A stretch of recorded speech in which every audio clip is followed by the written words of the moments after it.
and thanks for joining us for another edition of Spoken Voices. We hope everybody's doing fine. We hope that everybody's taking precautions in what they're supposed to be doing as far as the guidelines of staying safe, staying positive, keeping your distance. Don't be up on nobody at the grocery store. And we hope you're getting through this the best way that you can. Staying at home can be crazy sometimes. Today's guest, we have James. I don't even know James' last name. Do you know James' last name? We just been calling him James, right? James Harris the third. James Harris the third. And we met James in Virginia Beach because he was part of the group that was making a short film that our producer was in, Mirabel. And we had a good time down there for, it was 2 days. It was kind of spaced out a little bit, but yeah, it was. And stuff. I learned a lot about just being in there and watching these guys work. These young guys are good, man. They're good. And I don't know what's happening with the short film. Maybe James can tell us if he knows. We haven't heard from Bill. I hope he's okay and his mom is doing well. So, also too. I haven't spoken to myself, but I mean, I can try to provide some answers. So how are you doing, man? How are you getting through this? I'm doing all right. I just been doing what I always do. I actually, for me, not much has really changed because I'm still going to work. Well, I work at UPS. Oh, yeah, you still going to work? Yeah, so we are essential. Oh, cool. Yep, we got packages that they order offline because they can't go shopping. So how do you deal with that? I'm sure you gotta take precautions, right? Well, we do as much as possible as we can. We wear masks, gloves.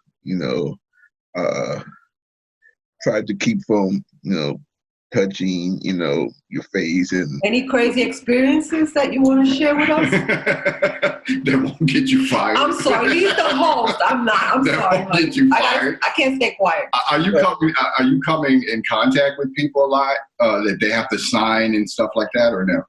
No. Just dropping off. Nothing that. Oh well. I'm not a driver. I work in the warehouse. Oh, okay. Okay. Good. Yes, but we still in contact with everywhere else inside the warehouse. Right. Man, you gotta be careful, bro. Yeah, you just hope and pray that the other person doesn't have anything, that they're doing what they're supposed to do. Exactly. Exactly. Yeah. But as long as you drink your tea. Well, I'm not drinking tea. No, it's not. It's warm tea. Yeah, but you want to play safe. So just make sure you drink a lot of hot tea or coffee. A little bit of wine if you want later in the evening. That doesn't help. Anyway, it just makes you forget. No, it doesn't. It makes you feel good. But anyway, you want to keep your throat moist. You want to keep it. Just make sure you don't drink Lysol. Don't do that. No, she's talking about what the president said. Yeah. My man looked at the doctor and said, "Hey, that may be an option." The doctor's looking at the floor. She's looking at the floor going, "Oh, God, what is he saying? God. Lord, I'm not even going to look at it." Yeah. That was crazy. Don't do that. Well, see, I don't think you need to tell him not to do that. Exactly. I think I'm from the generation where we know better. Because your parents tell you don't drink that. You drink that. It'll hurt you. Yeah. But what I really want to talk about is the filmmaking thing and how are you dealing? Because I know you have. Because I know you've been going back. You've been going back and forth with Belle for a long time with what she's trying to do. You have any more projects that's out there that you're working on? I am always working on something. Good. I don't have anything in production right now. Of course, do with everything be going on. How do you feel about that? Uh, Exactly. it's rough, but it does allow me to do other things to properly plan and work out and write other stuff and get things in motion for when things do go back to normal. I'm ready. I'm ready to go and do and actually go into production, whatnot. Because one of the things a lot of people, especially I guess I say local and new filmmakers, they tend to overlook the development stage and the pre-production stage of filmmaking, which is very key. Because you can't go into production without having a plan. A lot of folks always jump over the whole planning and the organizing of the project, and just go and shoot. Oh, let's just shoot it, but they forget you have to go back and plan. And while we can go out and I guess you probably can, but you can not on a large scale. Like this is a good time to do that, to get in plan and make sure all your pieces are together. So that's what I have been doing. I kind of know. Go ahead. Now, I have honestly been a little lazy,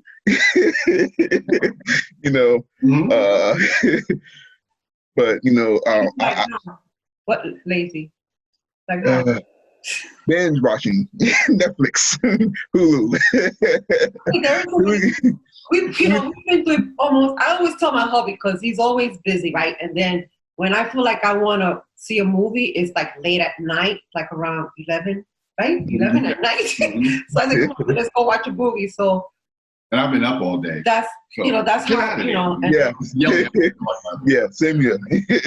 He'll do his work and I'll do my work, but I don't turn on my TV till like 10 at night. So the thing is too is that you get a chance and to watch a lot of things on Netflix and stuff like that. And for the life of me, I'm watching some stuff and she'll put on some stuff because her likes of different genres Here and we stuff. Go.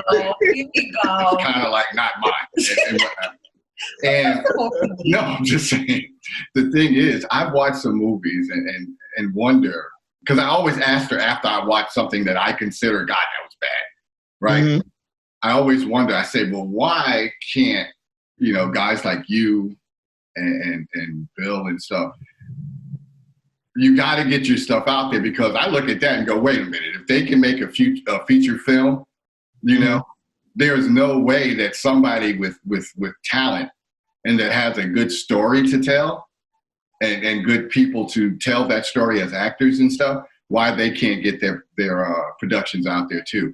Because some of these movies on Netflix and stuff, it's just horrible. I mean, it's horrible. Hire you to be a critic. No, I mean, I can't be the only one looking at it at some of this stuff on Netflix and going, wow, that was bad. And I'm talking about that has guys like Bruce Willis. Most Bruce Willis movies now are horrible, but that have Bruce Willis in it and these other guys. Yeah, but they're making horrible movies now. He is. I look at guys like you agree with him?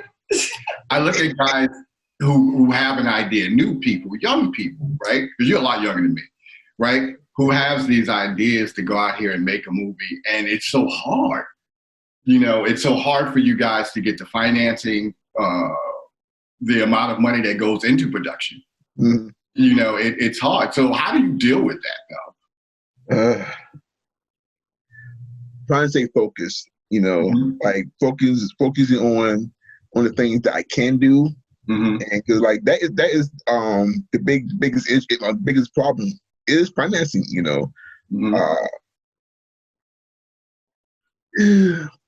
There's still, well, I know for me, there still is a lot of unknown in regards to finding money to be able to go into production on a lot of things that I want to do, But one thing that I have been focusing on now is creating projects that fit within my budget, that I can do and shoot now, or at least in the present future, I would have to rely on that heavy budget and financing, Right. The things that I really want to do.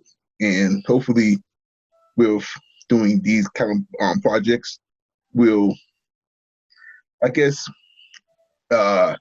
conjure up some kind of tension and money so I can do the projects that I would want to do. Mm-hmm. That's what I was going to ask you that next.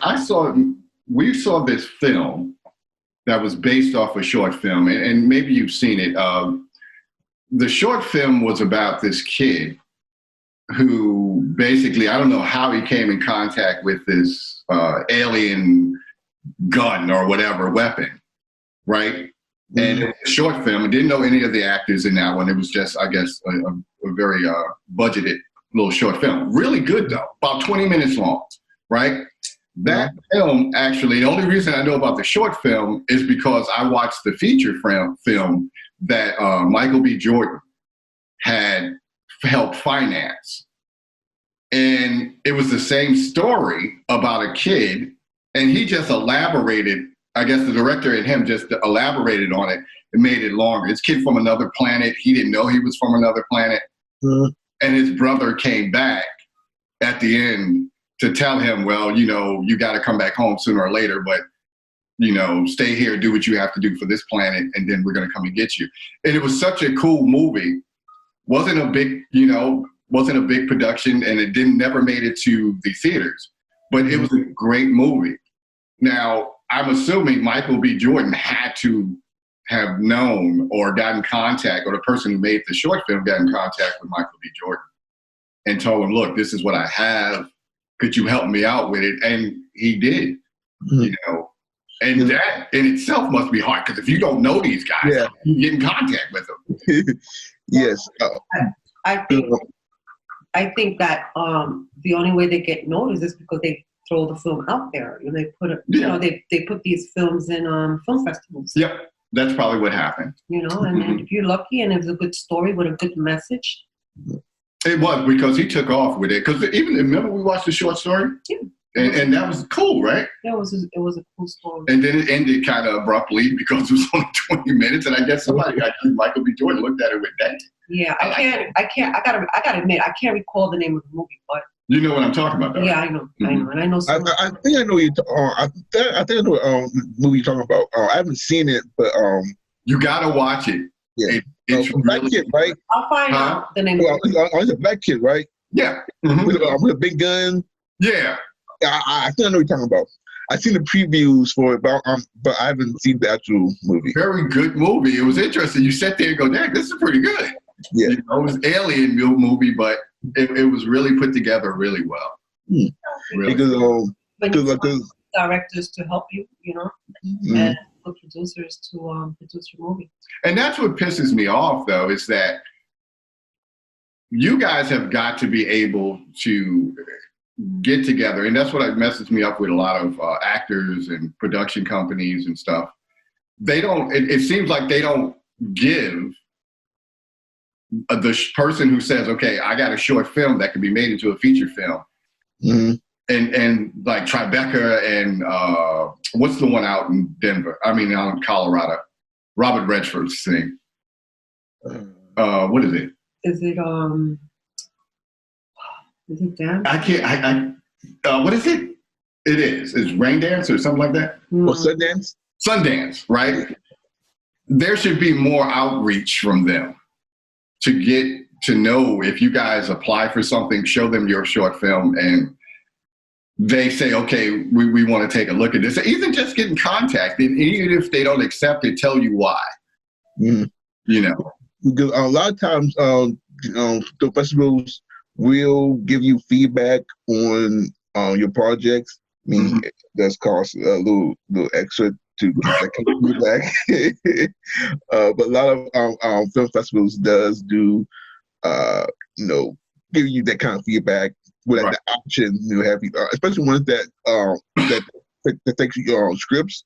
Right. You'll go back and give you like a little detail, like this is things that we saw, whatnot. But Yeah, but short films is actually one of the keys of, especially for folks who don't have the kind of money to get their features done. You know, because as you said, like, you know, you shoot film, you shoot your short film, and with the hopes of, you know, creating some kind of buzz, and hopefully someone can come along and sees it who actually does have connections and money. Right. You know, will help you, you know, fund and get your dream project, you know, off the ground. You know, but I guess the hard part is actually getting that attention. Right. You know, but a lot of folks use short films as a way to, I guess, crowdfund. Yeah. You know? So like that's so like that's another option. You know, I know we were talking about crowdfunding the other day. You know, and I guess that's one of the hard things about crowdfunding, because a lot of folks is not as easy to give you money if they don't see what you're you're not doing. used to having people giving you money. Yeah. But if you have a good message and you have a good story and you want to share something with the world, then go for it, you know. And it's funny because it's not easy for me because, you know, as you know, I'm just starting all this, and with this pandemic, it's hard, you know. It's hard because you try to, like you said, something you said that was very important, which was you stay focused and you keep your mind going. You work on projects, and those who are artistic, who are, you know, always thinking and always creating. This is what we do when we're home. So when we're all quarantined, you know, it makes us think, and it makes us do things that maybe we didn't have time to do, as far as just sitting in a room and creating stories, you know. You can even create a story in your room. I mean, you can just do anything. But again, going back to crowdfunding, it's been hard for me because it's been since February, and then we got hit with this pandemic, and then I kind of threw everything out the window because then I said, oh my God, you know, how am I gonna do this project? Well, I would think people want to see, like you said, people want to see what you're doing, right? And it's worthwhile for them to give you money. If it's a story, I guess that it would be the storyline, right? That crowdfunding, because you haven't done production, so you can't give them anything on celluloid or whatever. You got to pitch your story, right? You have to pitch the story, and it has to be something that is appealing for someone to go, okay, I'm gonna go in my wallet and give you a couple of $100. Yes. Yeah. So you really, you have to pitch it. I did create something small. I don't know if you saw it. I put it on my Facebook. And then I kind of caught myself because I started thinking, and then I said, no, let me not do this. Because like you said, it's not, you know, you're not comfortable. But if you're not, you got to really believe in your story and be raw and be real. You know, like I want to be real about what I want to give to the world, you know. And I know that, you know, we're both collaborating, and you know, you haven't heard from me for a month. It's like, because I'm still trying to mind bottle. How can I, you know, this pandemic is crazy, you know. And it's funny because I want to read something that I was reading 2 days ago, and I'll make it really quick because I don't want to spend too much time. But there was this lady, maybe if you want to look it up, and I think I put it on my Facebook also, on Spoken Voices Community TV. That's my Facebook, our Facebook. And so I was reading this magazine called Movie Makers. Sometimes I like to read it. Just, you know, you like to be informed about, okay, what's going on out there, especially with the film festivals, and, you know, how are these actors, what's going on with the film industry. So I was reading this article, and her name is Melanie Addington, and she's the executive director of Oxford Film Festival. And she's a director, a writer, producer. She does produce films. And so she's the president of Mississippi Film Alliances. And she wrote an essay.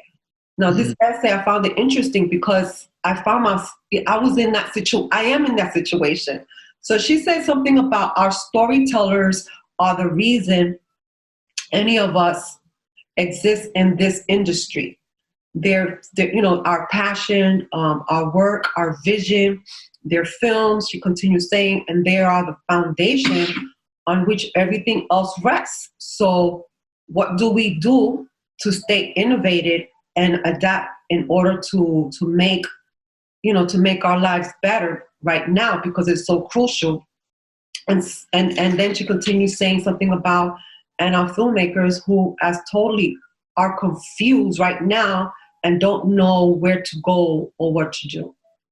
So I kind of saw that and I said, wow, I feel like that. I don't know about you, but sometimes I was feeling confused because, okay, where can I continue and finish what we started? Because I share my script with you. I have shared some of my script with other producers and I haven't heard from them. So it kind of depresses me because I'm like saying to myself, okay, I guess it's not a good script. But then I started saying, no, I know it's a good script. You know it's a good script because you believe in it. So, and you know it's a really good, interesting story. So I felt I was confused because, I'm trying to look what's going on there in the film industry. I haven't heard from a film industry that I had actually submitted my script. So this article was very interesting. So when you get a chance, I'm sure it's still there in Movie Makers. I read it two days ago.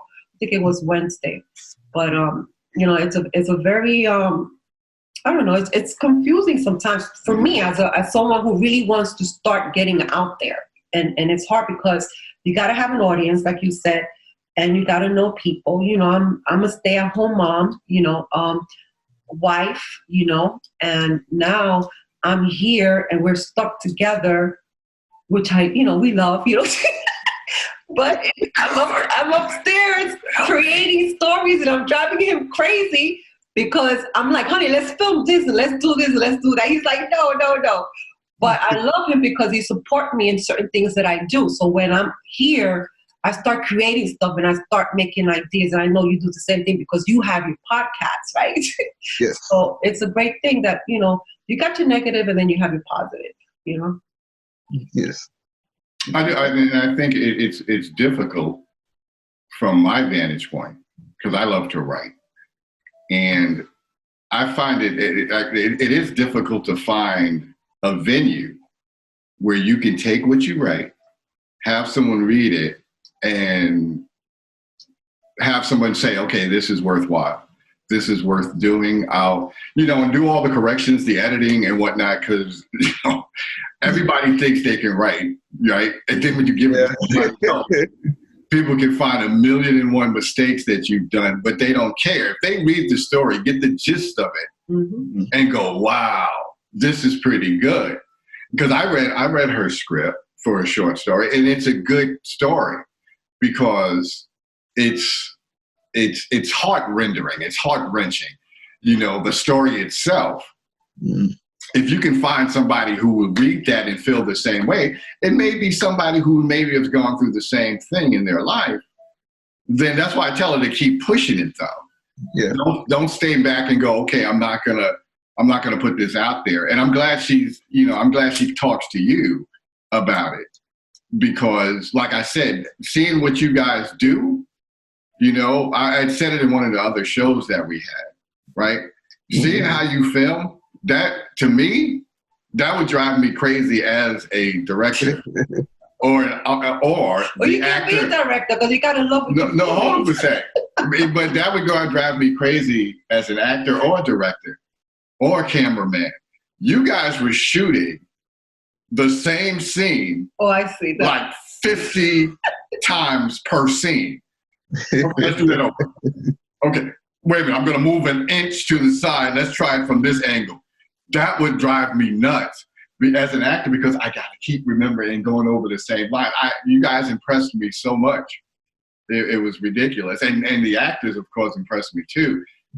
How they were able to persevere and go through it, didn't care. They didn't care. Well, and it was great. Yeah, because if you have that confidence, and because I love acting, and I kind of like when you read the script, like, I mean, we work together, so you saw how I work. When you guys are going crazy doing production, the casting, I'm focusing on what I need to focus on. See, it's harder. And I saw you and Bill, and I forgot the cameraman's name, but yeah. Who? Barry. Yeah, Barry. I saw how he had the camera. So he's moving, and Bill and James is telling him, "Oh, we'll try this," and he was like, "All right, bet, let's go over here, let's do this, let's do this." I give you guys a lot of because the production of something, and the production on the thing. No, she just reminded me, her friend that came the last. No, you said it. Her friend. I wanted to pull his coat and go, could you sit down for a sec? They're trying to do something. And you and Bill was so accommodating. I want to take this picture right here. I want to take him to do this picture. Okay, go ahead. All right. And it's like, okay, so now they got to shoot it another 58 times because he won't sit down. It was funny. Yeah.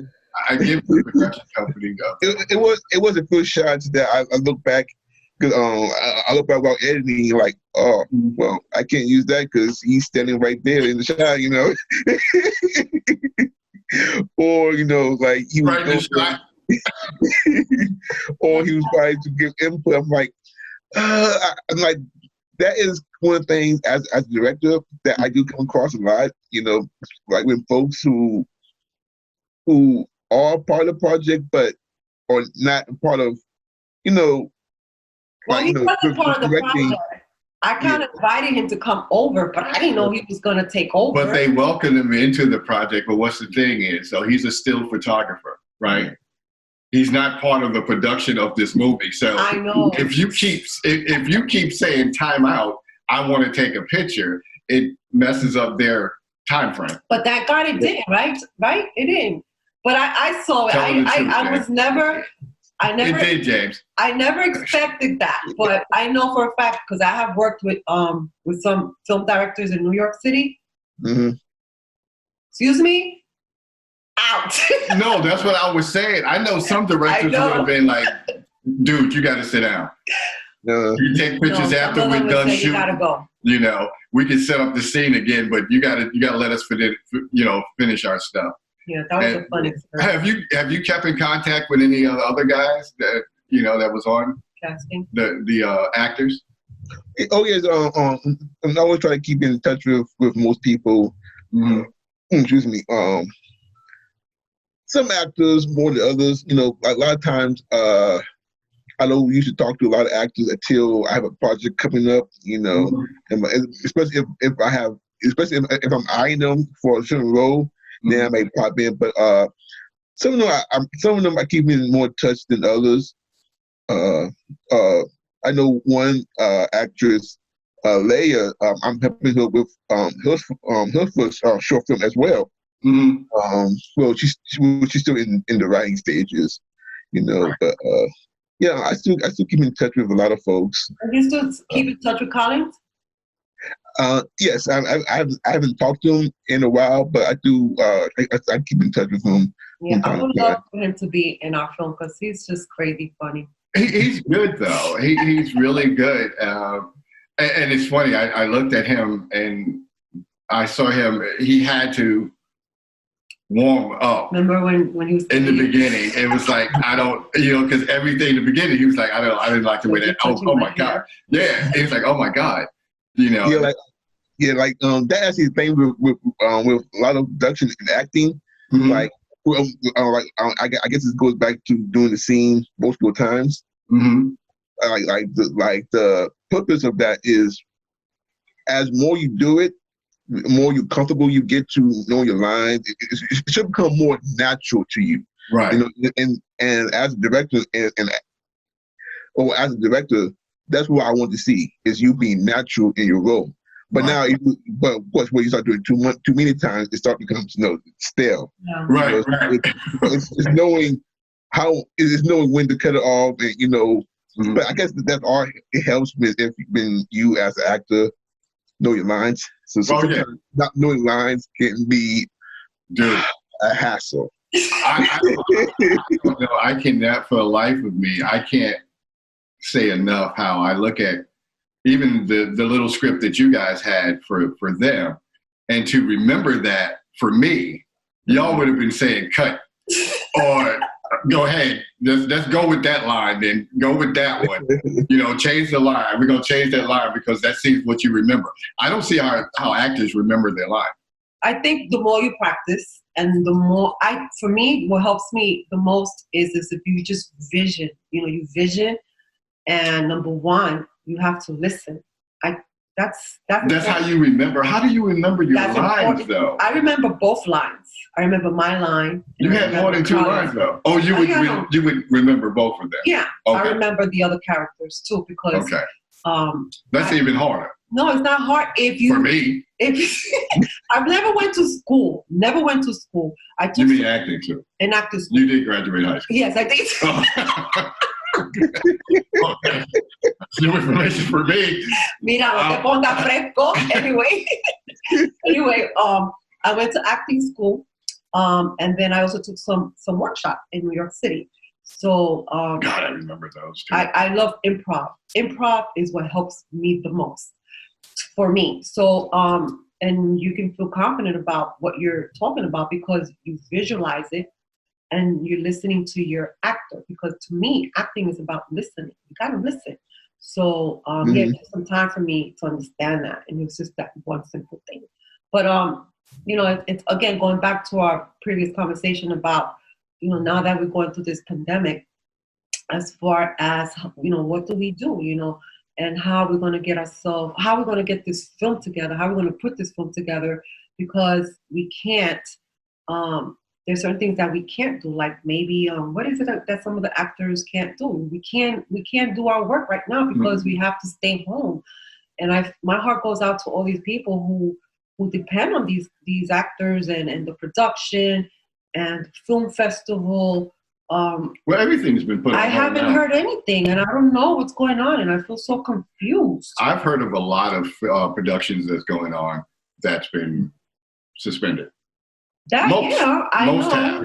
We have. So whenever they come up with something that we can get together and not have social distancing, which you know what that is, right? It's a vaccine for it. And I feel it's going to be a while. Well, I don't. As optimistic as I tend to be, right? Until we get a vaccine, I tell you, there is no going back to normal right now. It's a new normal. But our normal is staying home right now and finding your passion, being creative. I like what you said. You keep yourself busy. You're always coming up with projects. That's what we all need to do. If we're actors, what we can do is just, hey, you got YouTube. Oh my God, social media. Hooray! You can learn a class, take a master class, take this time now. And if you do have a project that you're supposed to be working on, hey, now is the time to study it, read it, perfect it, and me as a director and also a TV producer, again, I'm always writing topics. I'm always thinking about what can we talk about today? How can we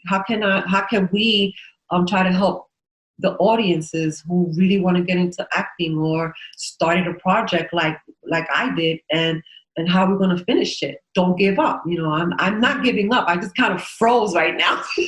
But, we just got to keep trying and hoping that maybe somebody can discover us, because sometimes it's all about who you know.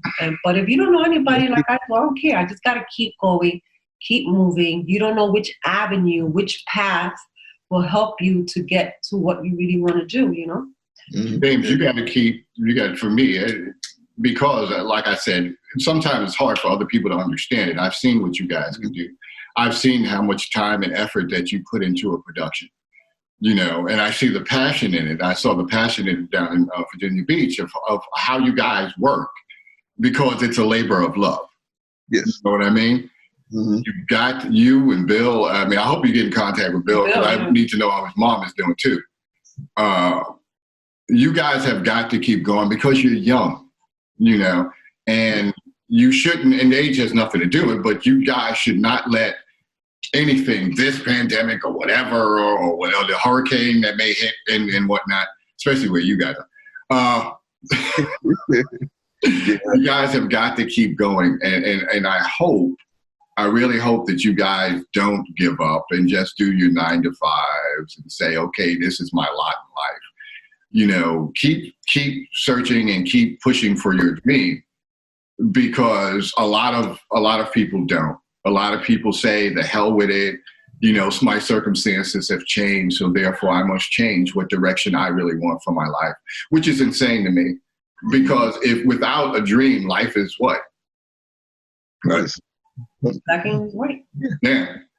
As opposed to different shades of gray. And yes. Yeah. Beautiful.